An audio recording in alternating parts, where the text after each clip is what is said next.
ভালো যাবে একদম। আমি ফার্স্টে কিছুটা কথা বলে নিই যে 2023-এর মোটামুটি মিডল থেকে বলা আরম্ভ করেছি, 2024 এটা মোটের ওপর, আর 2025 আমাদের কাছে খুব একটা ভালো কিছু নয়।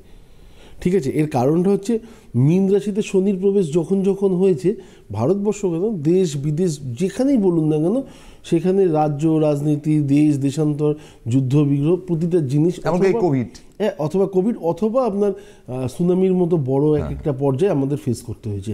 তো আমার মনে হয় না যে, আর মঙ্গল শনির কম্বিনেশনে আমরা জানি যে রিলেশন নষ্ট হয়। তো আপনি দেখুন অটোমেটিক্যালি যখন এই রিলেশনটা আসার মুখে, তখনই বাংলাদেশের সাথে একটা রিলেশন ছিল কোথাও না কোথাও শেষ মুখেই। হ্যাঁ, তো হ্যাঁ আমরা জানি যে বাবার তরফে কাকা জ্যাঠা পিসি, যদি কারো জন্মছকে মঙ্গল শনি থাকে, বাবার তরফে কাকা জ্যাঠা পিসি থাকে, তাহলে তার সম্পর্কে, তার সাথে সম্বন্ধ যেটা থাকবে বা সম্পর্ক যেটা থাকবে, সেটা দীর্ঘদিন যেতে যেতে একদম বিনিষ্ট এবং মুখ দেখা দেখি থাকবে না। একটা পর্যায়ে আসবে বাংলাদেশের সাথে আমাদের অবস্থা পাকিস্তানের সাথে যেমন হয়তো সেরকম আমরা ফেস করতে পারি, তাই হচ্ছে। তো এটা গেল একটা। দ্বিতীয় কথা হচ্ছে যে মহামারীটা শুধুমাত্র যদি আমরা মহামারী দিয়ে ইয়ে করবো তা নয়, যুদ্ধ বিগ্রহ হয়তো মহামারী আপনি যেটা বললেন সেটা তো চীনের থেকে আবার তো একটা কি আসছে, এই তো চলছে। হ্যাঁ, এবং সেটা 2024-এই এলো, এই 2025-এই এলো স্টার্টিংয়েই একদম। আচ্ছা, এটা গেল একটা। দ্বিতীয় লাস্ট কথা যেটা, সেটা হচ্ছে যে আমরা এই যে 2023 থেকে যেটা দেখেছি না, আস্তে আস্তে আস্তে আস্তে খারাপ। আমরা যখন আমাদের কোনো কারণে সাড়ে হোক বা যে কোনো একটা পর্যায়ে হোক, যখন আমাদের লাইফে খারাপ ফেজ আসে, তখন সেটা আমরা 3 মাস বা 3.5 মাস আগে থেকে বুঝতে আরম্ভ করি যে আমাদের খারাপ আসছে, আগামী দিন কোথাও না কোথাও ডিস্টার্ব, মনও বলতে থাকে।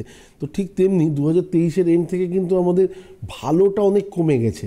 2024-এ খুব কম ব্যক্তি আছে যিনি হসপিটালে পা দেননি।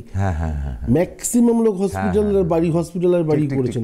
আচ্ছা, 2025টাও আপনি দেখবেন একটা অস্থিরতা অবশ্যই থাকবে। আর লাস্ট আমি তো মাঝখানে আমরা কয়েকদিন প্রোগ্রাম অফ রেখেছিলাম, এবং আমি যেদিনকে লোকসভার রেজাল্ট ছিল তার আগের দিনকে প্রোগ্রাম শুরু করেছি, না 3 তারিখ 3রা জুন। তো আমি বলেছিলাম যে এই 3রা জুন থেকে রাজ্য রাজনীতি খুব উত্তাল হবে। কিছু কিছু কাণ্ড আমাদের রাজ্য রাজনীতি হয়ে গেল ভাই। হ্যাঁ, আর্যিকর হয়ে গেল। তো এবং নভেম্বরের পর থেকে সেগুলো অনেক ঠান্ডা হয়ে যাবে। নভেম্বরের পর থেকে ঠান্ডা হয়ে গেছে। আবার আপনি দেখবেন মার্চ মাসটা আসতে দিন, এই অস্থিরতাটা আমরা সবাই চোখে দেখতে পাবো। ঠিক ঠিক। তো এটা হচ্ছে কি, মানে যখন যখন যে গ্রহগুলো মনে হয় যে আমাদের লাইফে হয়তো বেশ কিছু ভালো পজিটিভ কিছু দিতে পারে, কিন্তু কিছু কিছু ক্ষেত্রে সার্বিক অর্থে হয়তো অনেকটা ক্ষতি করে দিয়ে গেল, যেটা আমাদের রিকভার করতে করতে হয়তো আরও আগামী 3-4 বছর টাইম লেগে